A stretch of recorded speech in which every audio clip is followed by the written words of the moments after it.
तो देखो, भगवान के सन्मुख आने से, भगवान के दर्शन करने से हमारा जीवन जो है धन्य हो जाता है। तो प्रेम से बोलो राधे राधे। श्री सुखदेव जी महाराज ने देखा कि भगवान इतने दयालु हैं, इतने कृपालु हैं। तो श्री सुखदेव जी महाराज जहाँ समाधिस्थ थे, जहाँ निराकार की समाधि में लीन थे, सब छोड़ छाड़ दिया और छोड़ करके महर्षि वेद व्यास जी के चरणों में आकर के साष्टांग प्रणाम किया और हाथ जोड़ करके निवेदन कर रहे हैं कि गुरुदेव आप मुझे नंद के लाला की कथा सुनाओ, पढ़ाओ, लिखाओ, क्योंकि भगवान की कथा है ही ऐसी, भगवान के गुण हैं ही ऐसे। हरेर गुणा क्षिप्त मतिर भगवान बादरायणी अध्यगान महदाख्यानम नित्यम विष्णु जनप्रिय। हरि का जो अर्थ है वो हरण करने वाला है। तो अब सोचो कि भगवान श्री हरि क्या हरण करते? भगवान श्री हरि आपके पापों का हरण करते हैं, आपके निकृष्ट कर्मों का हरण करते और हरण करने के बाद जला करके भस्म कर देते और फिर आपको आनंद प्रदान करते हैं। तो भगवान श्री हरि माने हरण करने वाले। तो देखो, आज श्री सुखदेव जी महाराज को भगवान के गुणों ने उसी तरह से खींच लिया जैसे कोई हाई पावर वाली चुंबक होती है तो रास्ते में पड़े हुए या कमरे में रखे हुए लोहे को खींच लेती है। जब कोई हाई पावर वाली चुंबक रख दी जाती है ना, तो आस पास उसकी रेंज में आने वाला जितना भी लोहा होता है ना, वो उड़ उड़ करके आ करके उस चुंबक से चिपक जाता है। बिल्कुल वैसे ही भगवान के गुण हैं, वैसे ही भगवान की कथा है, भगवान की भक्ति है, भगवान का दर्शन है। जरा सा भी आप एक पग चलोगे तो भगवान आपको खींचने के लिए 4 कदम चल करके आगे आ जाते हैं। श्री सुखदेव जी महाराज ने जरा सा मन बनाया, इतनी देर में तो भगवान के गुणों ने श्री सुखदेव जी महाराज को खींच करके महर्षि वेद व्यास जी के चरणों में ला करके विराजित कर दिया। तो ऐसे आनंद प्रदान करने वाले हैं भगवान के गुण और भगवान की कथा। ऐसे श्री सुखदेव जी महाराज, जिनका जीवन आत्मा रामाश्च मुनयो निर्ग्रंथा अप्युरुक्रमे कुर्वन्त्य हैतुकीं भक्तिम इत्थं भूत गुणो हरिः। भगवान के गुण, भगवान श्री हरि के गुण ऐसे हैं कि आत्मा रामाश्च मुनयो माने अपनी ही आत्मा में रमण करने वाले श्री सुखदेव जी महाराज, जिन्हें दुनिया से कोई लेना देना नहीं है, जिनके जीवन में किसी प्रकार की कोई ग्रंथि नहीं है, कोई गांठ नहीं है। हमारे जीवन में तो न जाने कितने प्रकार की गांठ है, हमने संसार के न जाने क्या क्या संग्रह करके बांध रखी हैं। लेकिन श्री सुखदेव जी महाराज का जीवन तो ऐसा है कि संसार के संग्रह की गांठ की तो छोड़ दो, उनके शरीर में तो वस्त्र भी नहीं है, वस्त्र की भी गांठ नहीं है। अरे वस्त्र तो छोड़ दो, उनके शरीर पर तो कोपीन भी नहीं है, लंगोटी भी नहीं है। निर्ग्रंथा अप्युरुक्रमे माने किसी भी प्रकार की कोई संसार की गांठ से, ग्रंथि से श्री सुखदेव जी महाराज बंधे नहीं हैं।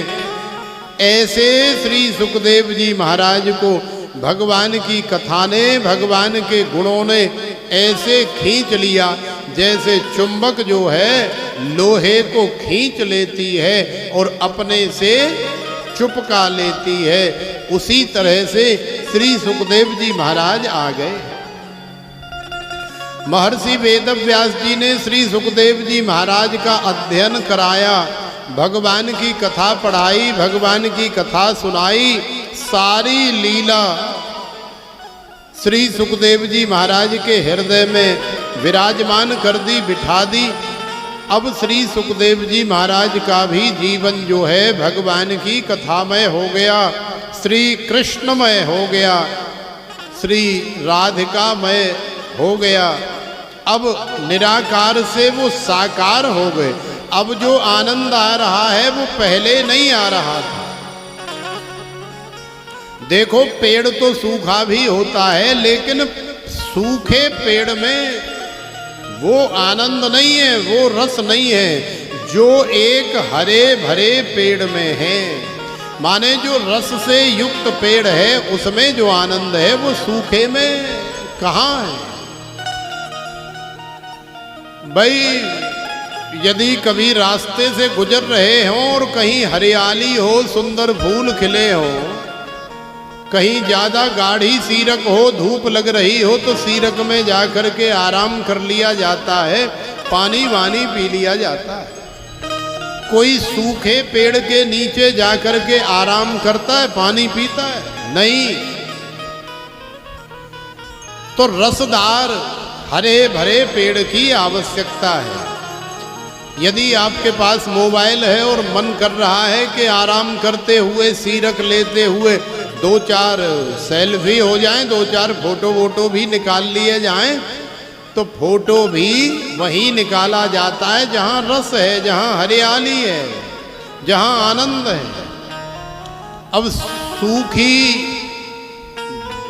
झरकड़ियों में जाकर के कौन सेल्फी निकाल रहा है, कौन फोटो खींच रहा है? तो जहां रस है वहीं आनंद है। तो ये जो भगवान गोविंद की साकार पूजा है, ये जो साकार कथा है, इसमें जो आनंद है, इसमें जो मस्ती है, इसमें जो उमंग है, वो निराकार में नहीं है। तो अब श्री सूत जी महाराज कह रहे हैं कि हे सौनकादि ऋषियों, आज हमारे श्री सुखदेव जी महाराज का भी जीवन जो है आनंद से भर गया। और श्री सूत जी महाराज सौनकादि 88,000 ऋषि मुनियों को कथा सुना रहे हैं। वही कथा श्री सुखदेव जी महाराज ने राजा परीक्षित को श्रवण कराई। लेकिन सौनकादि ऋषियों ने प्रश्न कर दिया कि श्री सुखदेव जी महाराज ने राजा परीक्षित को ही कथा के लिए उपयुक्त क्यों समझा? माने संसार में और भी तो बहुत सारे थे, लेकिन मुख्य श्रोता, मुख्य यजमान राजा परीक्षित को ही क्यों बनाया गया? हम महाराज परीक्षित के विषय में जानना चाहते हैं। तो देखो, जब परीक्षित के विषय में जानने की चेष्टा करेंगे तो स्वाभाविक है कि पांडवों की कथा होगी, पांडवों का चरित्र आएगा, तभी तो महाराज परीक्षित का जीवन हम लोग जान पाएंगे।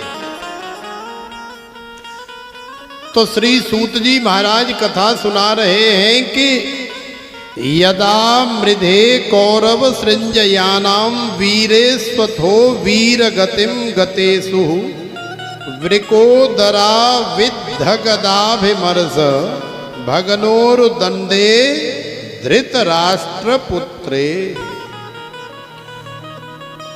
हे सौनकादि ऋषियों, ये उस समय की बात है जब महाभारत का युद्ध चल रहा था और लगभग महाभारत का युद्ध समाप्त हो ही गया था। सारे कौरव जो है मारे जा चुके हैं, एकमात्र दुर्योधन बचा था। तो भीमसेन ने अपनी गदा से दुर्योधन का भी उरुदंड माने जंघा भेदन करके, तोड़ करके दुर्योधन को भी छटपटा के मरने के लिए मजबूर कर दिया है। दुर्योधन पड़ा है, लाखों करोड़ों नारियां जो है विलाप कर रही हैं, बिलख रही हैं, चीख रही हैं, विधवा हो गई हैं, बच्चे जो है अनाथ हो गए। दुर्योधन भी अब उठ नहीं सकता है, दुर्योधन के अंदर किसी प्रकार का बल नहीं है, कराह रहा है, वो भी रो रहा है, लेकिन उसके हृदय में एक वेदना है, कष्ट है। बड़े बड़े चील कौवे, बड़े बड़े हिंसक जानवर जो है वहाँ पड़े हुए सबों को छत विछत कर रहे हैं, नोच नोच करके खा रहे हैं। आकाश से बड़े बड़े गिद्ध और चील आकर के दुर्योधन को मरा हुआ समझ करके नोच नोच करके ले जा रहे हैं, खा रहे हैं। लेकिन दुर्योधन की ऐसी दशा हो गई है कि वो अपनी सुरक्षा करने में भी आज असमर्थ है। श्री सूत जी महाराज कह रहे हैं कि हे शौनकादि ऋषियों, उसी बीच अश्वत्थामा का आगमन होता है। और अश्वत्थामा ने जब दुर्योधन की ऐसी विकट दशा देखी तो अश्वत्थामा चूंकि दुर्योधन का मित्र है तो अश्वत्थामा को भी दुख हुआ कि हमारे मित्र का कभी कोई ऐसा साम्राज्य हुआ करता था, कोई ऐसा राजकाज हुआ करता था, ऐसा ठाट बाट हुआ करता था, और आज ऐसी दशा से गुजरना पड़ रहा है। तो दुर्योधन ने अश्वत्थामा को देखा और अश्वत्थामा ने दुर्योधन को देखा। अश्वत्थामा ने दुर्योधन से कहा कि मित्र, मैं तुम्हारे लिए क्या कर सकता हूँ, तुम्हारे हम पर बहुत उपकार हैं, तुम्हारा मैंने नमक खाया है, अब समय आ गया है कि मैं भी नमक हलाली करूं, तुम मुझे आज्ञा करो कि मैं तुम्हारे लिए क्या कर सकता हूं। तो दुर्योधन ने अश्वत्थामा से केवल इतना ही कहा कि हे मित्र, यदि तुम मेरे लिए कुछ कर सकते हो तो एक काम कर दो, मुझे मरने से भय नहीं है। हम 100 भाई थे, सब मारे गए, सबके बाल बच्चे थे, सब मारे गए। हमारे बड़े बड़े करोड़पति, अरबपति, बड़े बड़े पावरफुल नातेदार, रिश्तेदार थे, यार दोस्त मित्र थे, सब मारे गए। अब मैं भी मर जाऊंगा, मुझे इस बात का दुख नहीं है, लेकिन मेरे हृदय में केवल एक ही बात की पीड़ा है कि हम लोग करोड़ों की संख्या में मारे गए, लेकिन जिनसे लड़ते हुए मारे गए वो 5 पांडव, उनमें से एक भी नहीं मरा। एक भी संख्या, एक भी गिनती यदि कम हो जाती तो शायद मेरे हृदय में, मेरी छाती में थोड़ा सा संतोष, थोड़ी सी शांति तो आ जाती कि चलो करोड़ों के एवज में कम से कम कोई एक तो मरा। लेकिन दुख इस बात का है मित्र अश्वत्थामा के उनमें से एक भी नहीं मरा। मैं अपनी आंखों से कोई एक आध भी मरा हुआ देख लूं तो शांति से मर जाऊंगा, बस यही कामना है। तो दुर्योधन ने जब ऐसी कामना प्रकट करी तो अश्वत्थामा ने कहा कि मित्र बस, अरे ये कौन सी बड़ी बात है, अब देखो मैं जा रहा हूं और तुमने केवल एक की कामना की है, लेकिन मैं प्रयास करूंगा कि मैं पूरे 5 पांडवों के सिर कलम करके और तुम्हारी आंखों के सामने ला करके पटक दूं, ऐसा प्रयास करूं। अश्वत्थामा दुर्योधन को आश्वस्त करके, आश्वासन दे करके आगे निकल गया। तो जहां पांडव अपने अपने शिविरों में रुके थे अभी वहीं पर हैं, युद्ध के मैदान में ही हैं, लेकिन भगवान सब जानते हैं कहाँ क्या हो रहा है, कैसे हो रहा है। तो अश्वत्थामा चल पड़ा। अब अश्वत्थामा चलते चलते सोच रहा है कि यार मैंने दुर्योधन को वचन दे दिया है, दुर्योधन को आश्वासन दे दिया है कि मैं कल ही तुम्हारे सामने पांचों पांडवों का सिर कलम करके ला करके दे दूंगा। लेकिन मैंने भी सोच विचार नहीं किया कि जो पांडव करोड़ों की संख्या में बड़े बड़े अतिरथी वीर महावीर सूरवीरों का वध कर सकते हैं, मार सकते हैं, तो मैं अकेला उन पांडवों का क्या बिगाड़ पाऊंगा। दुर्योधन भी तो बड़ा महाबली था। अब आवेश में आकर के मैंने वचन तो दे दिया, लेकिन नमक खाया है दुर्योधन का, कुछ तो करना ही पड़ेगा। तो अश्वत्थामा ने अपना दिमाग लगाया। तो एक होता है ना काग उलूक न्याय। काग उलूक न्याय क्या है? उल्लू को रात्रि में दिखता है, कौवे को दिन में दिखता है, कौवे को रात में तो दिखता नहीं। तो कहीं मान लो एक पेड़ पे 10-20 कौवे बैठे हों, तो रात्रि में तो कौवे को वैसे भी नहीं दिखता। अब एक ही उल्लू उस पेड़ पर बैठे हुए 20 कौआओं के ऊपर झपट्टा मारे तो 2-4 तो वैसे ही मर जाएंगे डर के मारे, और बाकी सब दौड़ेंगे अंधकासुर की तरह, तो कहीं टकरा के मर जाएंगे या गिर के मर जाएंगे। क्योंकि दिखाई दे नहीं रहा है तो उड़ भी नहीं पाएंगे।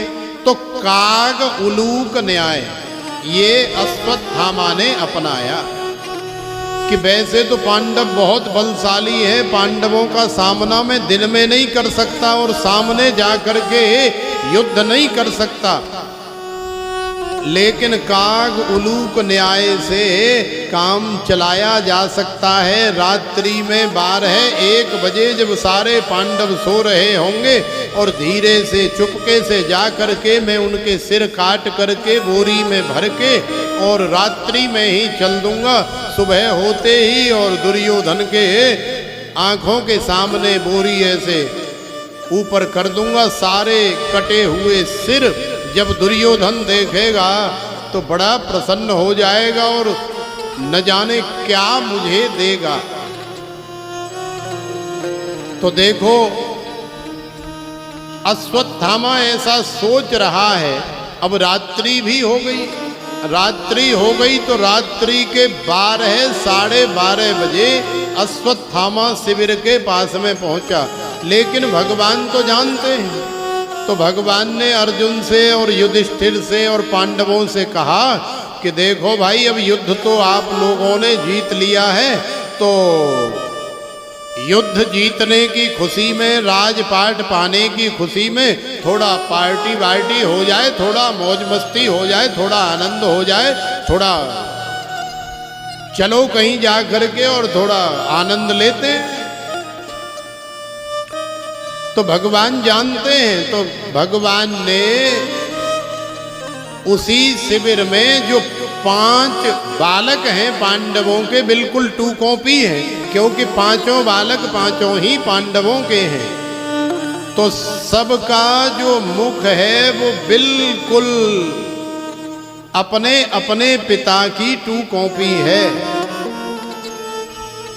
अब 5 बालकों को शिविर में सैया पर सुला दिया गया और सफेद चादर जो है उड़ा दी गई। बालक गहरी गाढ़ी नींद में सो रहे हैं और भगवान 5 पांडवों को लेकर के आगे की तरफ चले गए। अब रात्रि के 12:30-1 बजे के मध्य में अश्वत्थामा ने शिविर में प्रवेश किया। जाकर के देखा तो एक बराबर में सीरियल से 5 पांडव नजर आए। अब चूंकि पांडवों के बालक हैं तो मुख भी बिल्कुल वैसे ही है। तो अश्वत्थामा, रात्रि का अंधेरा भी है, ज्यादा सोच विचार नहीं किया। अश्वत्थामा ने समझा कि यही 5 पांडव हैं और तलवार निकाल करके उन 5 अबोध बालकों के सिर कलम कर लिए और बोरी में डाल करके वहां से चल पड़ा। चलते चलते सारी रात्रि समाप्त हो गई और सुबह होते ही दुर्योधन के सामने जैसे ही बोरी का मुंह औंधा किया, जैसे ही बोरी से पांचों सिर नीचे गिरे और दुर्योधन ने आंख उठा करके देखा तो दुर्योधन के मुंह से आह निकली, चीत्कार निकली। दुर्योधन ने कहा कि अरे मित्र, तूने क्या कर दिया? अरे मित्र, हमारे कुल में अब सारे कौरवों में तो कोई रहा नहीं, सारे कौरव मारे गए। अब पांडव भी बूढ़े होकर के चले जाएंगे। अब यही बालक तो थे आगे हम सभी को जल देने के लिए, हम सभी का श्राद्ध कर्म इत्यादि करने के लिए, लेकिन अश्वत्थामा तूने तो हमारा वंश ही समाप्त कर दिया, तूने इन अबोध बालकों की हत्या कर दी। अब जैसे ही अश्वत्थामा को पता लगा कि ये पांडव नहीं है, ये तो पांडवों के बालक हैं, अरे राम राम, अश्वत्थामा तो भयभीत हो गया, डर के मारे थर थर कांपने लगा कि अब क्या होगा।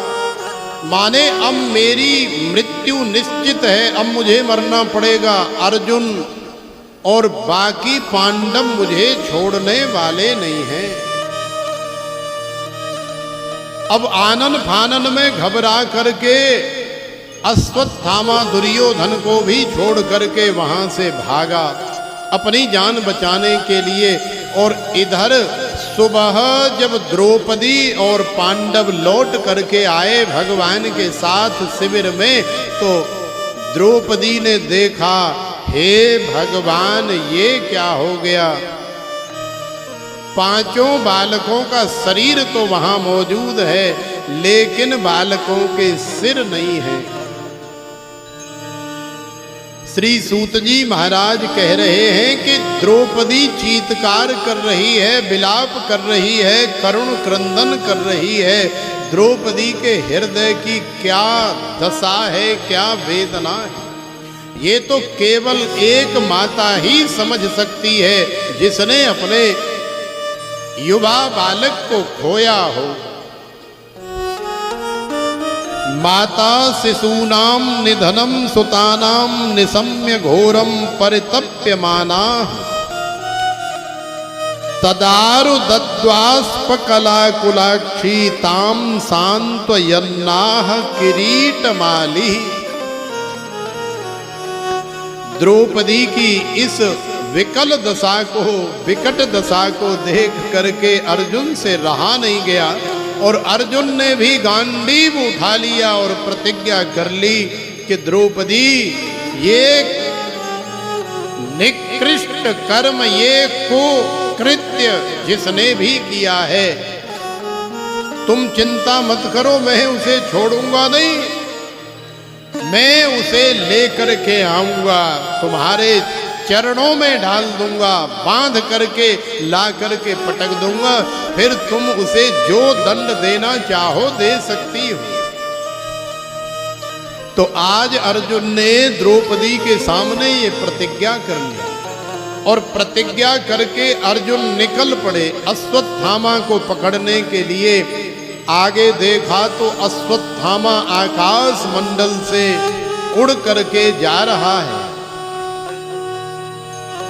भगवान श्री कृष्ण भी अर्जुन के साथ में हैं। भगवान श्री कृष्ण ने कहा कि देख अर्जुन, वो सामने अश्वत्थामा जा रहा है, पकड़ ले। अब अर्जुन ने अश्वत्थामा का पीछा किया, तो जैसे जैसे अर्जुन अश्वत्थामा के निकट पहुंचे, वैसे वैसे अश्वत्थामा ज्यादा डरा, ज्यादा घबराया और इतना घबरा गया, इतना डर गया कि देखा कि अब तो केवल 10-5 फीट की ही दूरी बची है, माने मैं अर्जुन की पकड़ में आने ही वाला हूं। तो घबरा करके, डर करके अपने पिताश्री से प्राप्त ब्रह्मास्त्र को अश्वत्थामा ने अर्जुन के ऊपर छोड़ दिया। अब जब ब्रह्मास्त्र छोड़ दिया तो ब्रह्मास्त्र का तेज तो आप सब लोग जानते ही हैं कैसा अद्भुत होता है, अलौकिक होता है। एक ही ब्रह्मास्त्र का तेज संपूर्ण सृष्टि को जला करके भस्म कर सकता है। अर्जुन को भी ब्रह्मास्त्र जलाने लगा तो अर्जुन पुकारने लगा, अर्जुन भगवान से प्रार्थना करने लगा, कृष्ण कृष्ण महाबाहो भक्तानाम भयंकर त्वमेको दह्यमानानाम अपवर्गोस संसृते। हे गोविंद, हे गोपाल, हे केशव, मेरी रक्षा करो, मैं आपके चरणों में हूं, मैं आपकी शरण में हूं। ये ब्रह्मास्त्र मुझे जला करके भस्म कर देगा, मार डालेगा, मेरी रक्षा करो। भगवान ने इशारा किया, अरे बाबरे, अरे पागल, अरे भूल गया कि जंगल से जा रहे हैं, जंगल में कहीं कांटा लग गया तो कांटा निकालने के लिए वहां कोई वैद्य नहीं है, कोई डॉक्टर नहीं है, कोई सुई नहीं है, कोई सुआ नहीं है। तो भैया अर्जुन, कांटे को निकालने के लिए कांटे की आवश्यकता होती है, दूसरा कांटा उसी डाली में से तोड़ो और कांटे को निकाल लो। माने लोहे को काटने के लिए लोहे की आरी की आवश्यकता होती है, लोहे को कूटने पीटने के लिए, कोई पात्र बनाने के लिए भी तो लोहे का ही हथौड़ा इस्तेमाल किया जाता है। भगवान ने अर्जुन को दिव्य ज्ञान प्रदान किया। माने भगवान ने इशारा किया कि अरे बाबरे, ब्रह्मास्त्र केवल अश्वत्थामा के पास ही नहीं है, तुम्हारे पास है, तुम्हारे पास भी है, तुम भी अपने ब्रह्मास्त्र का अनुसंधान करो। तो अर्जुन ने भी फिर अपना ब्रह्मास्त्र निकाला और ब्रह्मास्त्र निकाल करके छोड़ दिया। तो दोनों ब्रह्मास्त्र जो है आपस में टकराए और आपस में टकरा करके ब्रह्मा जी के पास चले गए। दोनों ब्रह्मास्त्र शांत हो गए। अर्जुन को तो अपना ब्रह्मास्त्र वापस लेना आता है, लेकिन अश्वत्थामा को अपना ब्रह्मास्त्र वापस लेना नहीं आता। तो अश्वत्थामा का तो ब्रह्मास्त्र और नष्ट हो गया, ब्रह्मा जी के पास चला गया।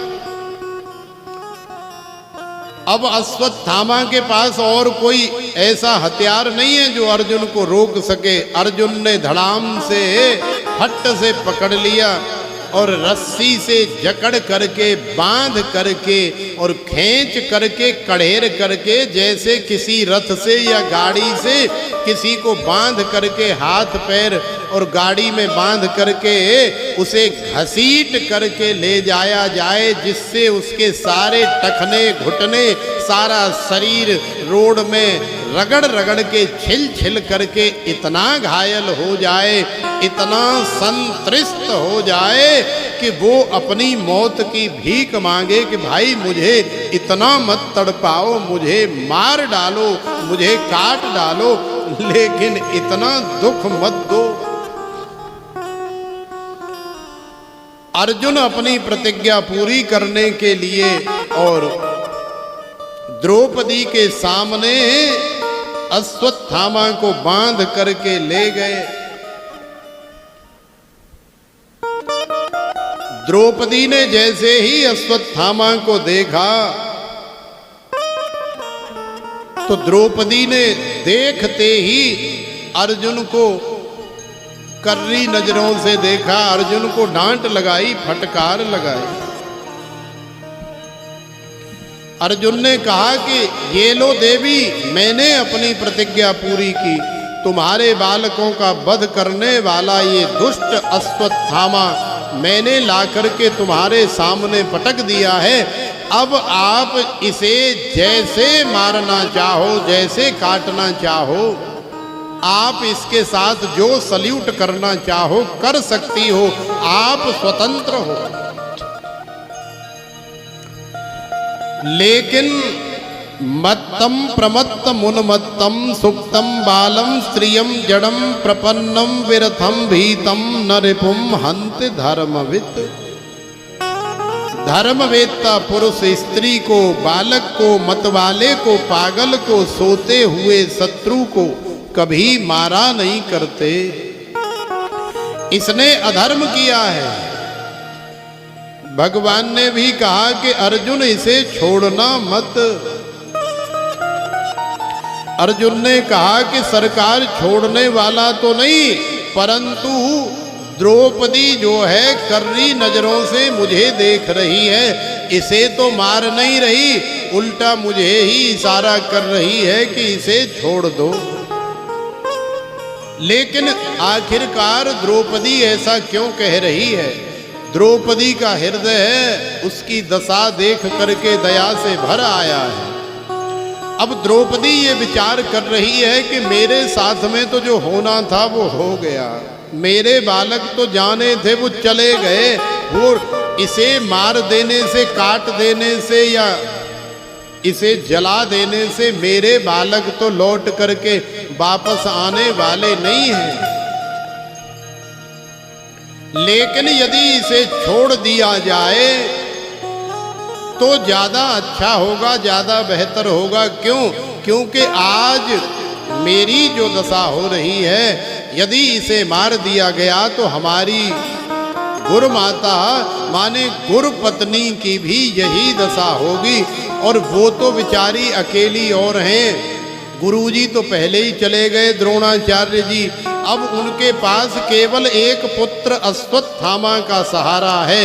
यदि अश्वत्थामा को भी मार दिया गया तो फिर उनके पास तो जीने का कोई सहारा ही नहीं रह जाएगा। तो द्रौपदी अपने हाथों से अश्वत्थामा को बांधी गई रस्सियां खोलने लगी। उवाच चास हन्त्यस्य बंधनानयनम सती मुच्यताम मुच्यतामेष ब्राह्मणो नितराम गुरु। अरे क्या कर रहे हो महाराज? अर्जुन को कहने लगी, क्या कर रहे हो? ये ब्राह्मण देवता, ये गुरु पुत्र है, केवल ब्राह्मण नहीं है, हमारा वंदनीय है, हमारा पूजनीय है, आदर के, अभिवादन के, सत्कार के योग्य है। और वैसे भी गुरुजी का जो पुत्र होता है वो गुरुजी के समान ही होता है। और आपने इसे बांध करके पटक रखा है, आप इसे मारना चाहते, भूल गए? जो विद्या अपने पुत्र को गुरु द्रोणाचार्य जी ने कभी प्रदान नहीं की, वो विद्या आपको प्रदान करी। पूजिए विप्र सकल गुणहीना, वेदन गुण गण वेद प्रवीणा। सरहस्यो धनुर्वेद सविसर्गोप संयम। अरे आपके गुरुजी महाराज ने आपको अपना कितना परम प्रिय और सबसे बड़ा, सबसे अच्छा शिष्य माना, इसलिए ये गुरु पुत्र आपका वंदनीय है, आपका पूजनीय है, इसे मारो मत, इसे छोड़ दो। तो द्रौपदी ने जब इस प्रकार से कहा तो सबके कान खड़े हो गए, आंखें खुल गई।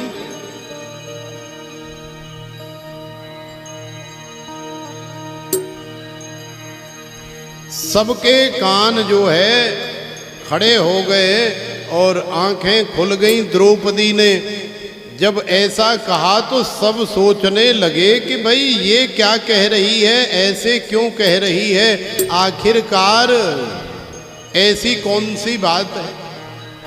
भाई इसने हमारे पुत्रों को मारा है, काटा है, बेरहमी से वध किया है, तो ऐसे दुष्ट को, ऐसे आतताई को कैसे छोड़ दिया जाएगा?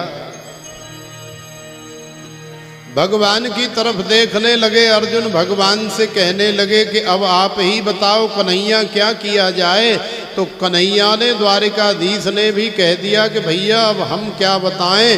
तस्मात् शास्त्रम प्रमाणम ते कार्य व्यवस्थितौ ज्ञात्वा शास्त्र विधानोत्तम कर्म कर्तु मिहार हसी।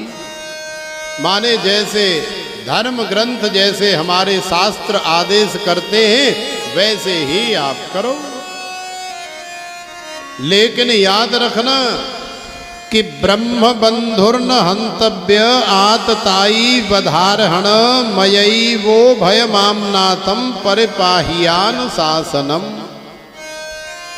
शास्त्रों ने स्पष्ट आदेश किया है कि ब्राह्मण कैसा भी हो, कोई भी हो, उसका वध नहीं किया जा सकता, उसे मारना नहीं चाहिए, उसकी हत्या नहीं करनी चाहिए।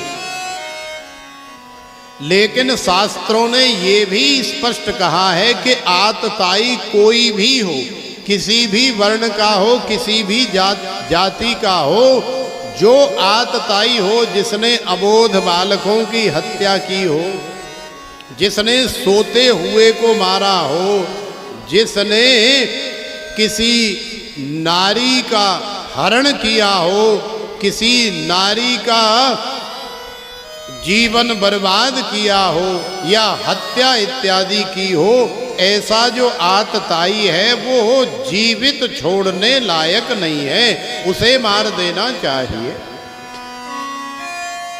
तो भगवान ने जब ऐसा कह दिया तो अर्जुन ने कहा कि वारे वाह कन्हैया, मान गए आपको। हर जगह अपना टेढ़ापन दिखाए बिना मानते नहीं हो।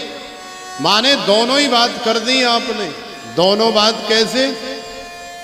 कि जो ब्राह्मण है उसे मारना नहीं चाहिए, उसका वध नहीं करना चाहिए, और जो आतताई है उसे छोड़ना नहीं चाहिए बिना मारे।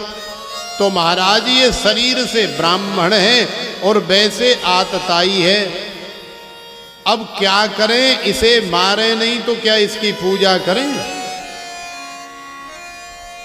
तो भगवान ने कहा कि भाई देखो, अब आपको जैसे अच्छा लगे वैसा करो। और आपके महाराज युधिष्ठिर हैं बड़े भैया राजा, और आप हो समझ लो कि उनके सेवादार सेवक। तो जैसे युधिष्ठिर जी आपको आज्ञा करें, आदेश करें, उनकी बात मान करके आप आगे कार्य करो। लेकिन एक बात और याद रखना कि तुम क्षत्रिय हो और तुमने क्षत्रिय होने के नाते प्रतिज्ञा की है कि मैं अश्वत्थामा को छोड़ूंगा नहीं, इसे दंड दिए बिना छोड़ने वाला नहीं हूं। तो अपने छात्र धर्म का भी निर्वाह करना। तो देखो शास्त्र कहते हैं, श्री युधिष्ठिर महाराज ने कहा है और भगवान ने अर्जुन को गीता में भी बताया है कि संभावितस्य चाकीर्तिर मरणादतिरिच्यते। माने जो सम्मानित व्यक्ति होता है, जो बड़ा आदमी होता है संसार में, जो समझता है कि संसार में हमारा बहुत बड़ा नाम है, बहुत बड़ा ऐश्वर्य है, बहुत कुछ है हमारे पास, हमारी बड़ी चलती है संसार में, तो ऐसा जो व्यक्ति है यदि उसका केवल अपमान ही कर दिया जाए तो समझ लो कि वो उसकी मृत्यु से भी बढ़ करके असहनीय होता है, दुखदाई होता है। संभावित कहूं अपजस लाहू, मरण कोटि सम दारुण दाहू। हमारे श्री तुलसीदास जी भी कह रहे हैं कि सम्मान जनक व्यक्ति का, पूजनीय व्यक्ति का यदि अपमान कर दिया जाए तो वध तो केवल एक ही बार होता है, माने गला काट दिया तो मर गया, झंझट खत्म। लेकिन किसी का यदि भरे समाज में अपमान कर दिया, चार लोगों के सामने अपमान कर दिया, तो वो जब तक जीवित रहेगा, जब जब उसे अपना अपमान याद आएगा, वो तब तब उतनी बार उतनी मौत मरेगा। और वैसा वध तो केवल एक ही बार हो सकता है। लेकिन भैया ये अपमान रूपी जो वध है, ये तो बार बार जीवन में होता रहता है। इसलिए शास्त्र के हिसाब से कार्य करो।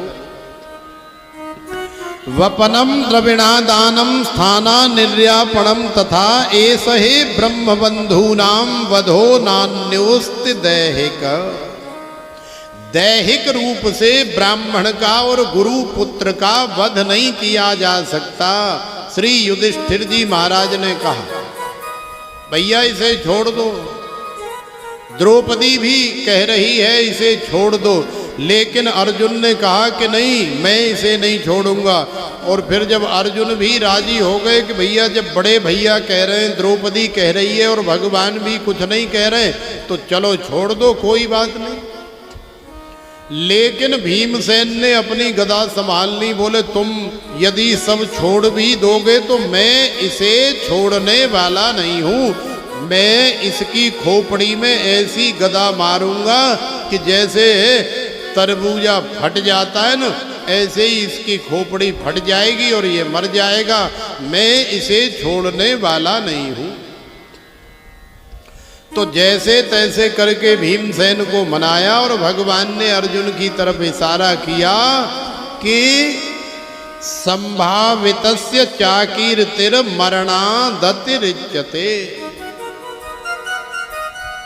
भैया ऐसा करो, इसके मस्तक में एक मणि है, उस मणि को निकाल करके और इसके सब लोग खूब अच्छी तरह से अपने अपने हाथों की खुजली मिटा लो, दे रहे पटे और दे घूंसा और दे लात खूब अच्छी तरह से कूटो और सारी दुनिया को इकट्ठा करो, सबको बुलाओ।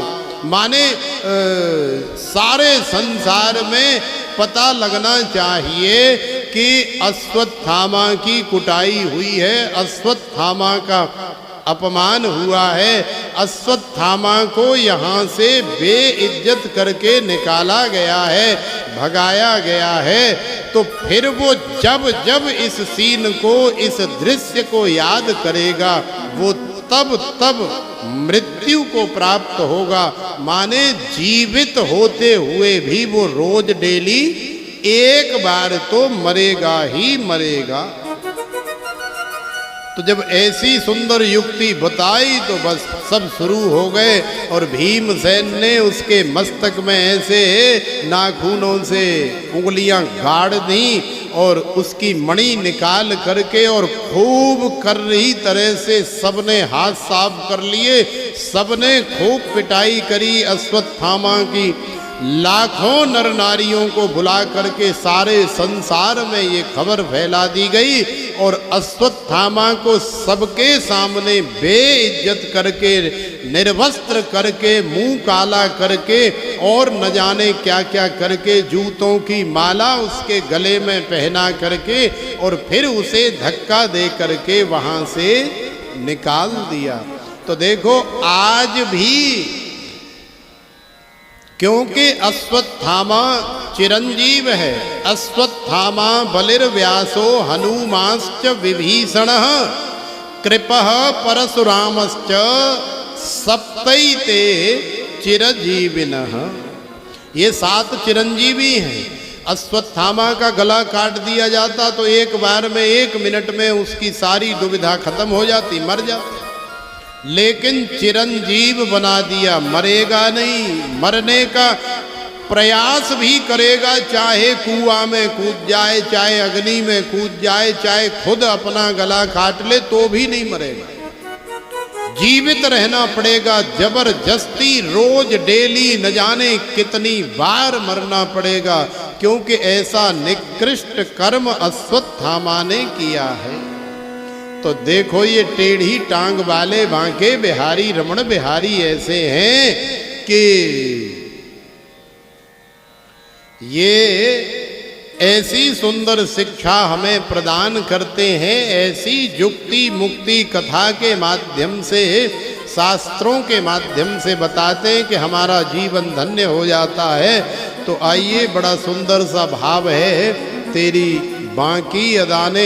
ये तो वैसे भी बांके हैं, इनका मुकुट भी बांका है, कमर भी बांकी है, मुंह भी बांका है, हाथ भी बांके, बांसुरी भी बांकी है, माने नीचे टांग भी टेढ़ी करके ही खड़े रहते। तो ये टोटल ऊपर से लेकर के नीचे तक और नीचे से लेकर के ऊपर तक ये बांके ही बांके हैं। तो आइए, बांके की जो है सांवरिया सरकार की बाकी अदाओं को देखने का प्रयास करें।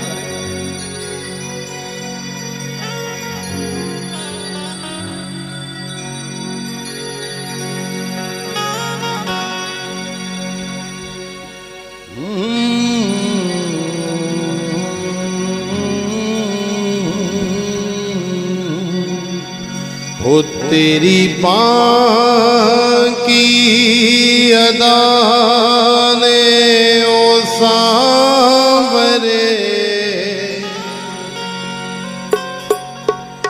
हो तेरी कौन सा स्वर है? तीसरा है।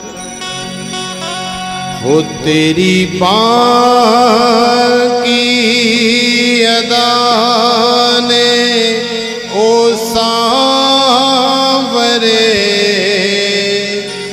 मुझे तेरा दीवाना बना दिया, मुझे तेरा दीवाना बना दिया, मुझे तेरा दीवाना बना दिया, मुझे तेरा दीवाना बना दिया।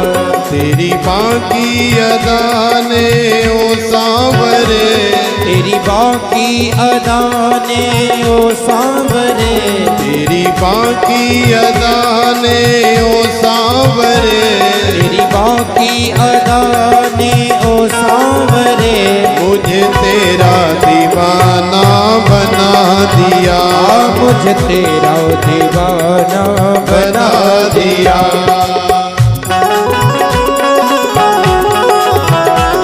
बांके बिहारी लाल की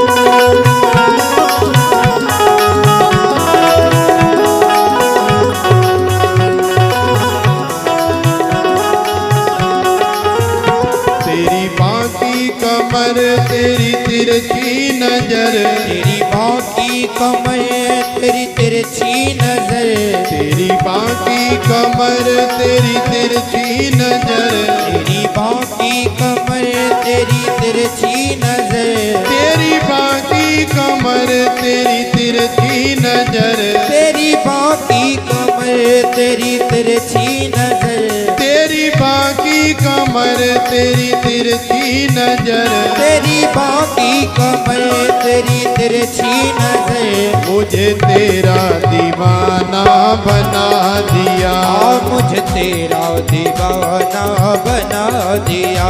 तेरी बाकी अदा ने ओ सांवरे, तेरी बाकी अदा ने ओ सांवरे, मुझे तेरा दीवाना बना दिया, मुझे तेरा दीवाना बना दिया।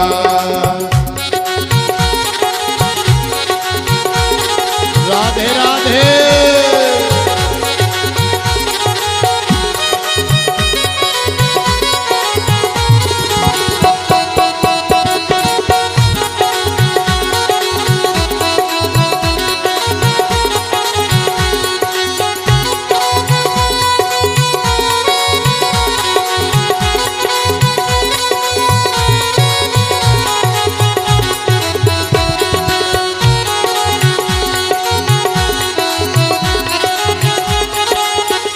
तेरा तिरछा मुकुट तेरी तिरछी अदा, तेरा तिरछा मुकुट तेरी तिरछी अदा, तेरा तिरछा मुकुट तेरी तिरछी अदा, तेरा तिरछा मुकुट तेरी तिरछी अदा, तेरा तिरछा मुकुट तेरी तिरछी अदा, तेरा तिरछा मुकुट तेरी तिरछी अदा, तेरा तिरछा मुकुट तेरी तिरछी अदा, ओ तेरा तिरछा मुकुट तेरी तिरछी अदा, मुझे तेरा दीवाना बना दिया, मुझे तेरा दीवाना बना दिया।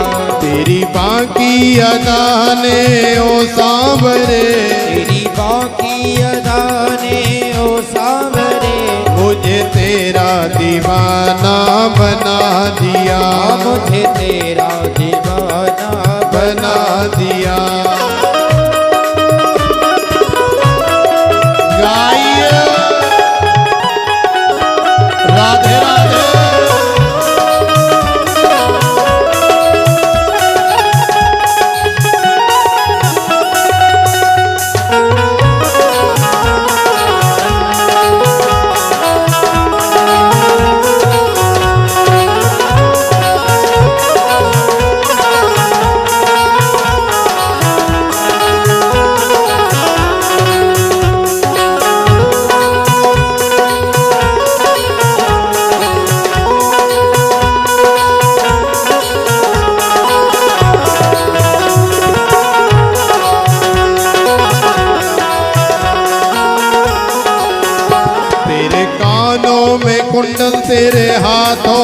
कंगन, तेरे कानों में कुंडल तेरे हाथों में कंगन, तेरे कानों में कुंडल तेरे हाथों में कंगन, तेरे कानों में कुंडल तेरे हाथों में कंगन, तेरे कानों में कुंडल तेरे हाथों में कंगन, तेरे कानों में कुंडल तेरे हाथों में कंगन, तेरे कानों में कुंडल तेरे हाथों में कंगन, तेरे कानों में कुंडल तेरे हाथों में कंगन, तुझे तेरा दीवाना बना दिया, मुझे तेरा दीवाना बना दिया, मुझे तेरा दीवाना बना दिया, मुझे तेरा दीवाना बना दिया, तेरी बाकी अदा ने ओ सावरे, तेरी बाकी अदा ने ओ सावरे, तेरी बाकी अदा ने ओ सावरे,